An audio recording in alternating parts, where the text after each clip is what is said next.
예, 반갑습니다. 예, 이번 시간에는 십성의 심리구조 중에서 지난 시간에 이어서 인성편에 대해서 알아보도록 하겠습니다. 자, 그럼 흑판을 봐주십시오. 자, 지난번에 설명을 드린 십성이란 나를 중심으로 해서 즉 일간을 중심으로 8글자 중에 상관관계를 이름해서 십성이라고 이름을 했습니다. 그것이 십성의 정의입니다. 그래서 여러가지 1번은 나와 같은 것, 나와 같은 오행, 2번째는 내가 생각하는 것, 3번째는 내가 그걸 하는 것, 4번째는 나를 그걸 하는 것, 5번째는 나를 생각하는 것이라고 배웠습니다. 이번에 공부는 제 5번째 나를 생각하는 것, 즉 나를 생각합니다. 주체가 내가 아니고 내가 당하는 겁니다. 상대가 나를 생각하는 거죠. 그래서 이것을 이름해서 인성이다 이렇게 합니다. 인성을 이렇게 인자, 도장증을 인자로 씁니다. 도장증, 팍 찍는다는 겁니다. 이것이 무슨 뜻이냐? 도장으로 팍 찍듯이 욕구가 뭐냐면 배우고자 하는 거예요. 어린애들은 아버지를, 어머니를 막 그대로 흉내냅니다. 말을 처음 배울 때 엄마, 아빠 하는 걸 가만히 입을 모양으로 있다가 그대로 엄마, 아빠 따라합니다. 그래서부터 어릴 때부터 벌써 계속 배움의 연속입니다. 사람은 죽을 때까지 배운다고 그러잖아요. 그래서 그 배우는 것이 바로 배우고자 하는 욕구, 왜 배워야 되느냐 한번 생각해 보세요. 사람은 배우지 않으면 살 수가 없어요. 말을 안 배우고 이 세상을 살겠습니까? 글을 안 배우고 이 세상을 살겠습니까? 지식을 안 배우고는 이 세상을 살아갈 수가 없습니다.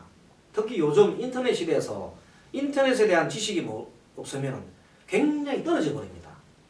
그래서 스님 경우에도 우리 성납으로 보면 나이가 좀 많습니다만 지금도 그런 인터넷에 관심을 가지고 공부를 많이 하고 있습니다. 배우고 있습니다. 그래서 이 배움은 끝이 없다. 또 심지어 노인들은 어린 나이에서 배운다는 말도 있지 않습니까? 그래서 어쨌든 인성이라는 것은 배움의 욕구다. 이 욕구가 시작해요. 배움의 욕구다. 다른 말로는 배우고자 하니까 지식이겠죠. 지식. 경험도 포함할까요? 네. 경험도 포함합니다. 지식과 경험의 욕구가 되겠습니다. 자, 그래서 이 인성 중에서 음양이 같은 것, 즉 나를 생각하는 것이 목인데 음양이 같은 것이 여기서는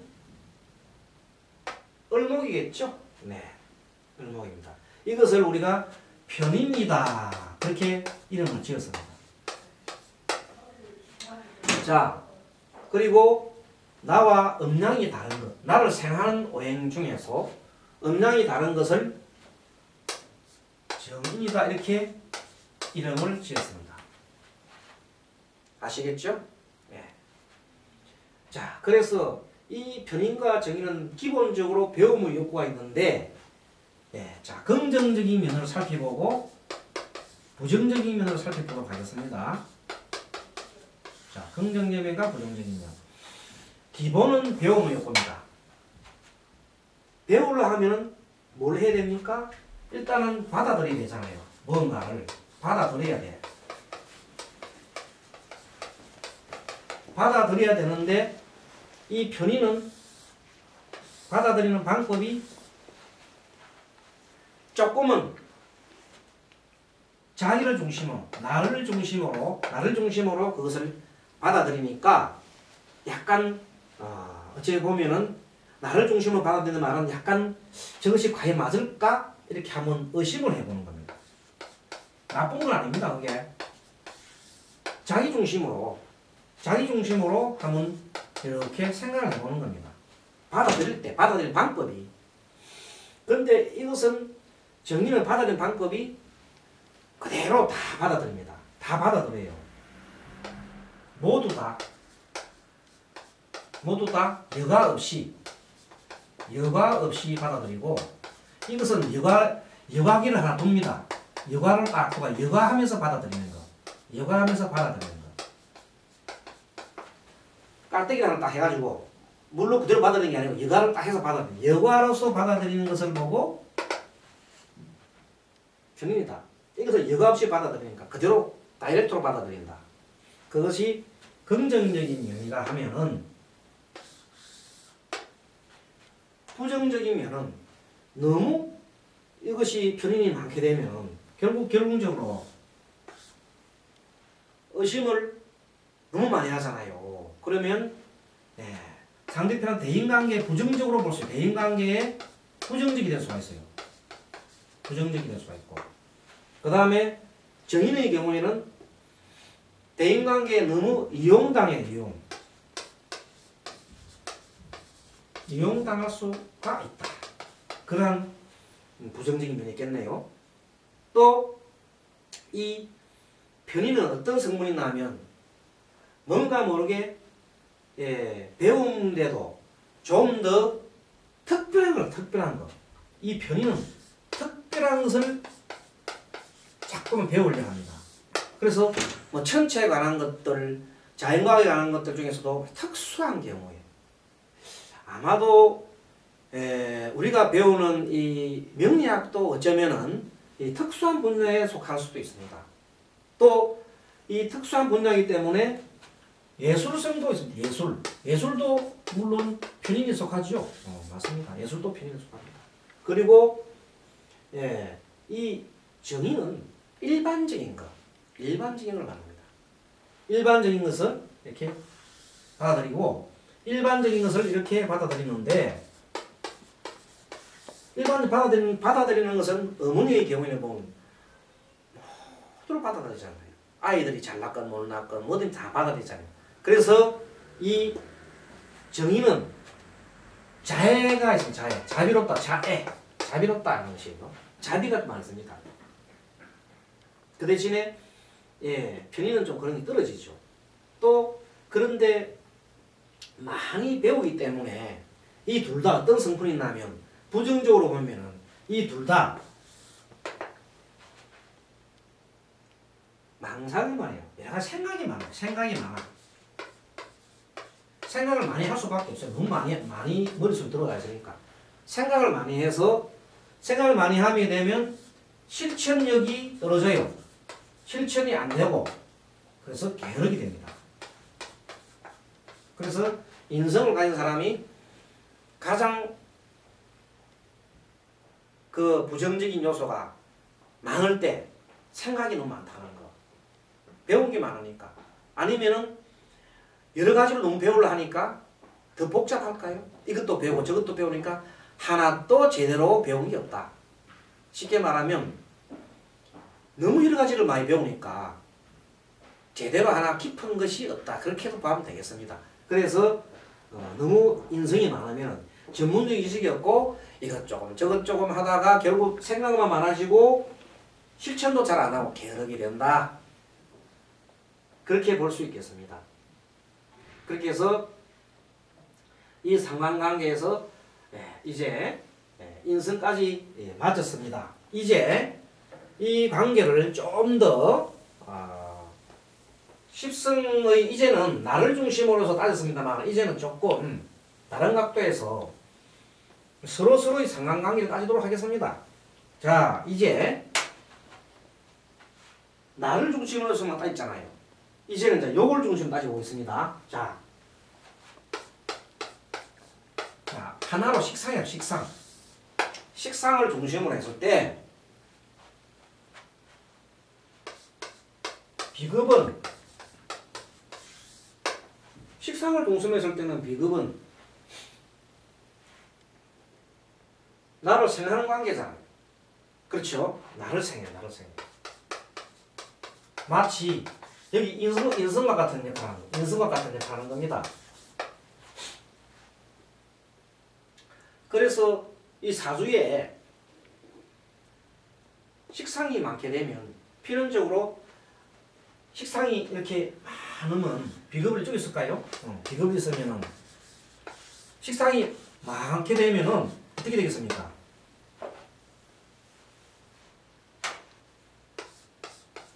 이 생하잖아요. 식상이 많게 되면은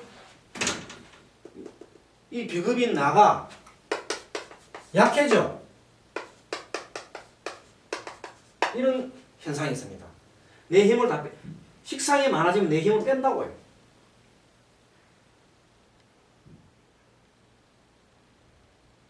자, 아까 전 식상이 무슨 성분을 했습니까?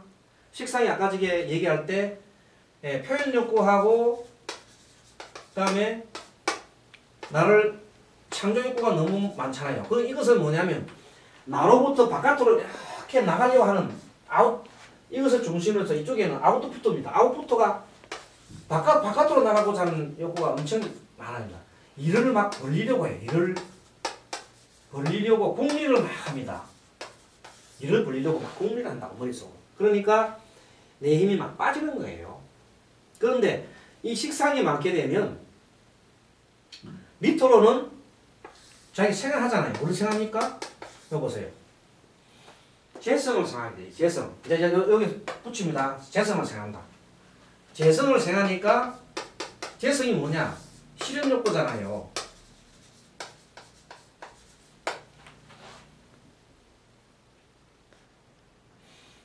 재성을 생각하니까 실현욕구가 되니까 엄청나게 이게 표현력이 있으면서 이것을 결론적으로 결과로 창출합니다. 이것을 방법이란다면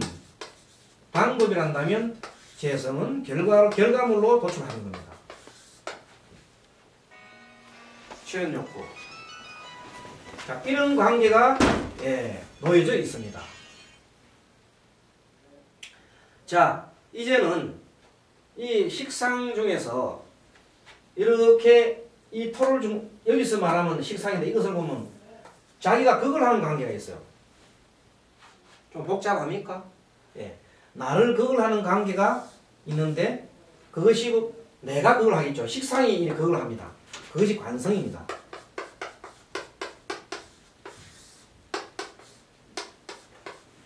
관성입니다. 자, 여러분들 식상이 많아지면 관성인 안정의 욕구를 깹니다. 왜? 바깥으로 돌아가려고 하니까 기본적으로 이 안정의 욕구는 깨지는 겁니다. 이해하시겠죠? 식상이 많아지면 결론적으로 이 안정의 욕구를 깬다고요. 만일에 이 사람 사주가 여자랄 경우에 이 관성은 다음에 설명하겠습니다. 남자에 해당합니다. 남편에.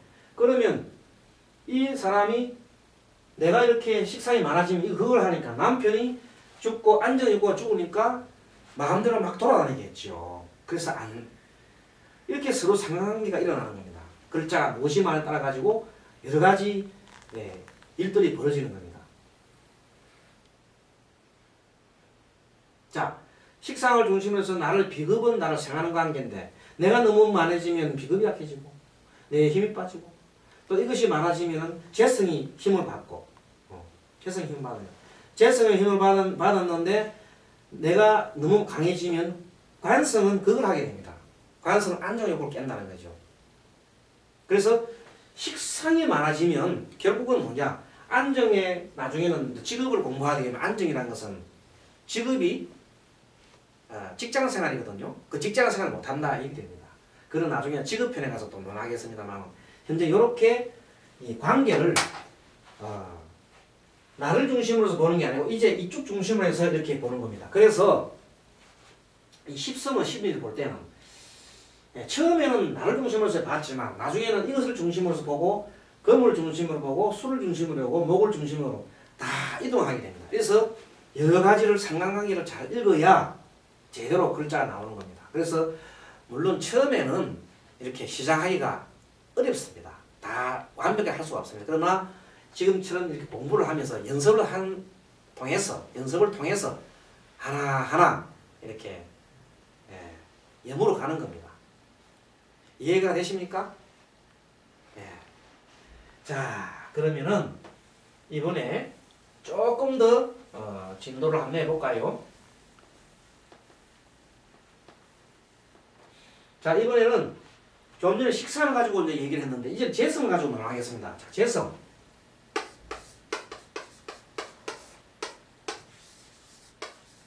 재성의 기본 요건은 실현 요건이라서 실현 요건.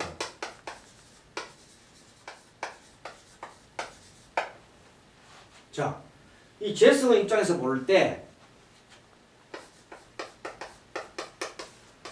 나의 바로 앞에 있는 것은 식상입니다. 식상이 나를 생해요.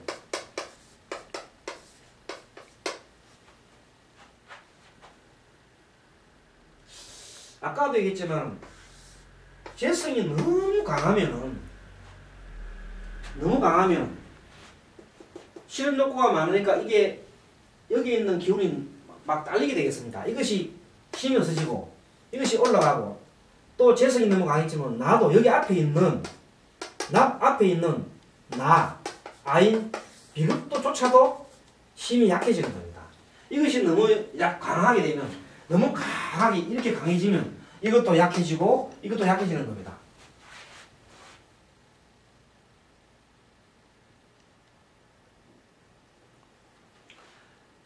그래서 이 재성이 강하게 되면 결론적으로 이 급해져요. 사람 마음이 심리적으로 실현을 너무 빨리 하고 성취하려는 욕구가 너무 커지면 그리고 마음적으로 급해지면서 욕망이 너무 끝없이 커지기 때문에 이것이 많아지게 되면 결론적으로 약해지는 것이 이 인성이 약해지게 돼 있어요. 이것도 약해지지만 인성도 약하다고 이렇게 내가 그걸 하니까 보세요. 그걸 하면 인성이 약해지잖아요. 맞잖아요. 금이 재성이 강해지면 인성이 그걸 받아가지고 요 재성이 그걸 갖다가 팍 내리 꺾어지는 겁니다. 그래서 배움의 욕구라든지 이런 것이 많이 떨어지고 너무 자기가 많이 현재 뭔가를 하려고 하니까 근데 사실은 이 재성이 강하게 움직이려면 인성이 좀 도움이 돼야 인성이 힘이 있어야 이걸 될 텐데 인성이 이렇게 발휘가 뭐라고 떨어지게 되는 겁니다. 그래서 재성이 강해지면 인성을 그걸 하니까 인성은 또 뭐냐면 다른 말로 보면 수명도 될 수가 있어요. 수명. 사람의 수명도 어떻게 보면 될 수 있어요. 그러니까 재성이 많아진다는 말은 돈에 대한 물욕이 이건 돈에 대한 물욕이거든요. 성취욕이랑 실현 욕구는 결론적으로 물욕을 말 물욕. 이 물욕이 커지면 목숨도 수명도 재촉한다. 이런 말이 되는 겁니다. 너무 지나치게 많은 건 적당하게 있어야 되는 겁니다. 네. 일단 재성의 기준에서 이 정도로 보겠습니다. 그래서 앞에 잠깐 여기서 왜 식상이라는 말을 썼잖아요. 식상. 식상. 이 식상을 식신이라 하고 상간이라 하는데 이 상간이라는 것은 뭐냐면 여기서 이거 그걸 했기 때문에 여기서 말하는 식신 상간은 여기 있는 정간이 보면 이거잖아요. 여기서 이것이 말하자면 관성은 그걸 해. 관성을 그걸 해서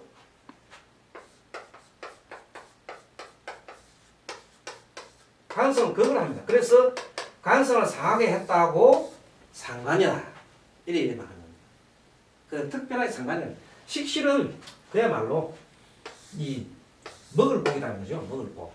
먹을 복이라는 말은 재주가 있으니까 이 식신은 손재주 아닙니까? 손재주고 뭐 이렇게 옛날부터 손재주 좋고 먹는다 먹을 복은 있는 거거든요.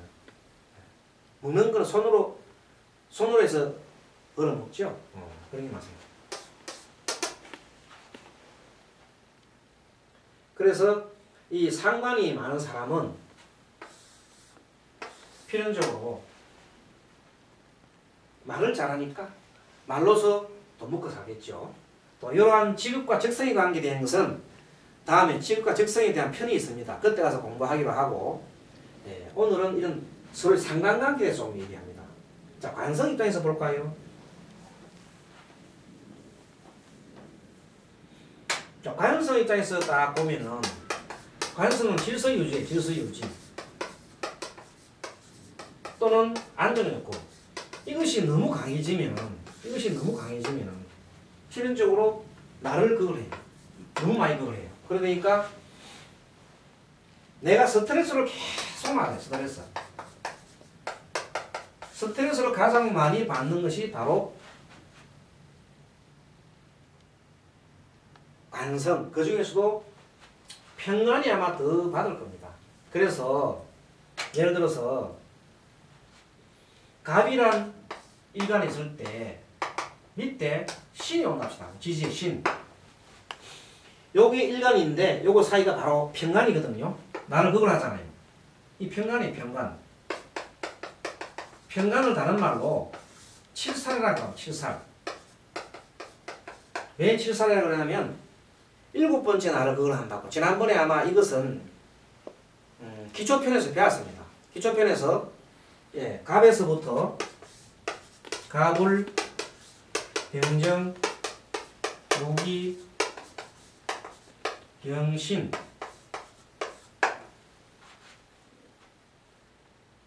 이렇게 힘자가 이거든요. 이 힘자로 했을 때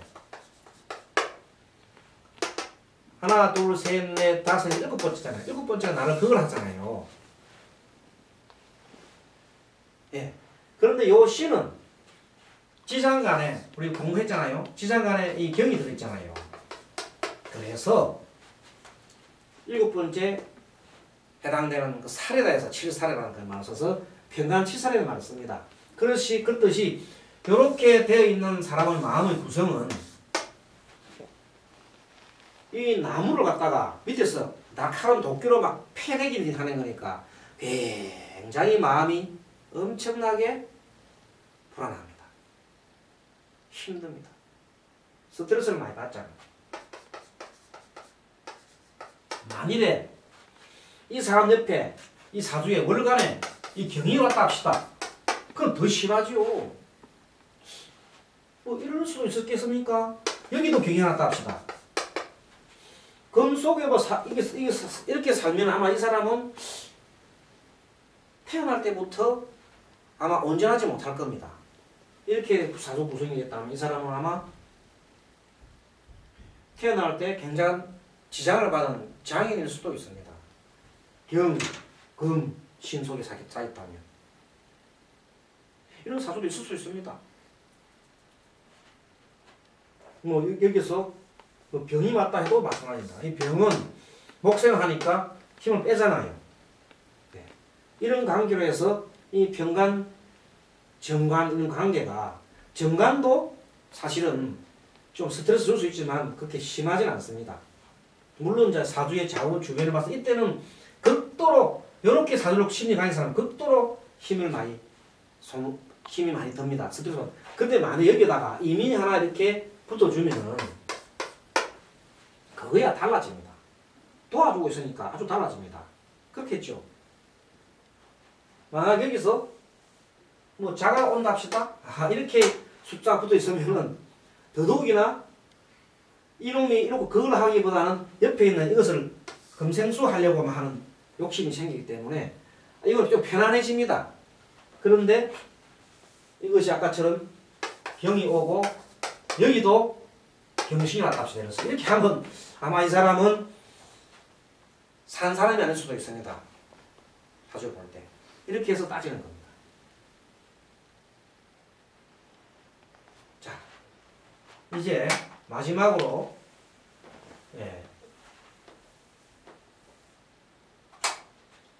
인성을 기준으로 해서 보겠습니다. 자, 인성을 기준으로 해서 보면은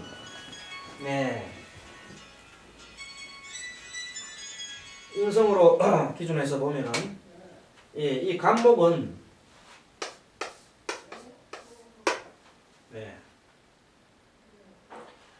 이때 정인이 됩니다. 또 을목은 전인이 됩니다. 자, 이때 이 목이 엄청나게 강하다 합시다. 이래서 강하게 되면 내가 약할 때는 도움을 받겠죠. 그러나 너무 강해지면은 이렇게 그걸 하게 있습니다. 그래서 목이 식신과 상관을 그걸 합니다.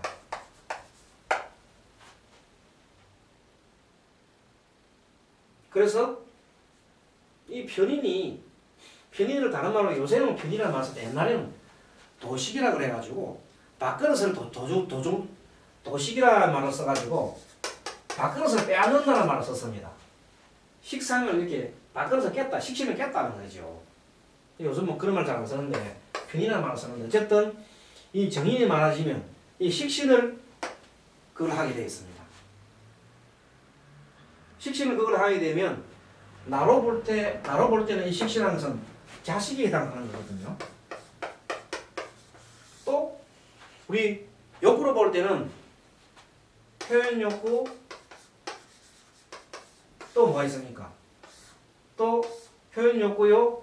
또 나를 생각할 때는 친함의 욕구잖아요. 그래서 이 정인이 많아지게 되면은 아까지 말씀드렸잖아요. 머릿속으로 생각하는 게 많고 머릿속으로 생각하는 것이 많으니까 결국은 행동이 안 되고 자꾸만 게을러집니다. 그래서 결국은 뭐냐면 다른 사람과 친해지는 것도 잘 안 돼요. 왜? 그걸 하기 때문에. 잘 보셔요. 그래서 정인이나 편인인 이 인성이 이렇게 과다하게 많아지면 결국은 이렇게 이쪽에 있는 표현 욕구나 그다음에 친함의 욕구를 이렇게 제해서 잘 못 사귀는 사람을 잘 못 사귀는. 그래서 보통 보면 인성이 많은 사람들은 집안에 들어앉아가지고 밖에 안 나가요. 만일에 운에서도 인성으로 맞이했을 때 경우에는 계속 집에서만 이렇게 뭐 컴퓨터하고 앉아 있고 빈둥빈둥 놀고 그렇게 해서 아주 백수의 그런 일을 많이 하고 있어요. 그래서 되게 선생님이 상담을 이렇게 많이 해보면은 사람들 중에 그 일은 하지 않고 자꾸만 생각만 많고 이런 분들이 와서 제가 언제 뭘 하면 안 되겠습니까? 물어보는데 사실은 하면 안 되겠는 게 아니고 자기가 원래 할 수가 없습니다. 그 사람들이. 이 인성이 많아 그걸 하니까요. 그리고 인성이 많아지면 또 어떤 게 있냐면 여기 있는 안정의 그 욕구, 안정의 힘을 빼요. 이것이 강해져이 빠지거든요. 그러니까 안정도 안 되는 겁니다. 사실은요. 또 한 가지 말씀드리보면은 이 일간이 만약에 다음에 그 상관관계에서 기초적으로 가족관계에 대해서 논하겠습니다만은 이것이 남자가 할 때 보면 이 사주에 이 관성은 자식에 해당됩니다. 그래서 이 자식에 해당되기 때문에 인성이 너무 많으면 자식의 힘이 다 빠져가 무력해집니다. 생각해 보십시오. 집에 가장이 일도 하지도 않고 계속 집에 앉아서 책만 본다든지 아니면 머릿속으로 생각만 많이 하게 된다면 결국은 이 자식은 아버지가 그렇게 빈둥빈둥 놀고 또 이게 인성이 많아지면 게으르다 했잖아요. 게을러요. 인성이 많으면 극도로 게으르기 때문에 결국은 일도 안 하니까 집안에 인성이 많아지니까 재물론도 다 갉아먹어요. 재물론도 갉아먹습니다. 재물론도 갉아먹기 때문에 결국은 자식은 이 재로서 도움을 받아야만 자식이 힘이 될 텐데 이 재가 힘을 받지를 못하니까, 예, 재성의 힘을 받지 못하니까 이 자식은 힘이 없어요. 그래서 인성이 많으면은 이렇게 그 자식의 힘도 뺏어가고 이쪽에 보면은 이건 이제 남자 사주입니다. 또 표현 욕구나 친화 욕구가 없어지니까 힘이 많이 부족해지는 거겠죠. 그런데 만일 이것이 여자 사주다. 여자 사주에 인성이 많았다 하면 그때는 이 여자 때는 이것이 자식이 안 되고 남편으로 이렇게 바뀌게 됩니다. 관계가. 이때 인성이 강해질 때 남편이 힘이 이것이 너무 강해지면 무력해집니다. 무력해지니까 결국 어떻게 되느냐. 남편 힘이 쭉 빠지니까 남편이 무능하게 되죠. 네. 그러한 결론이 됩니다. 이렇게 해서 십성의 심리를 다 이제 정리를 했고, 그래서 다음에 시간에는 이것을 좀 더 세분해서 이제 십성의 그 상관관계 중에서 가족관계 등등 이렇게 해서 하나하나 풀어보도록 하겠습니다. 자, 여러분 수고 많았습니다. 이번에 시간이 좀 많이 좀 경과됐죠? 예, 다음 시간에 조정을 하겠습니다. 자, 감사합니다.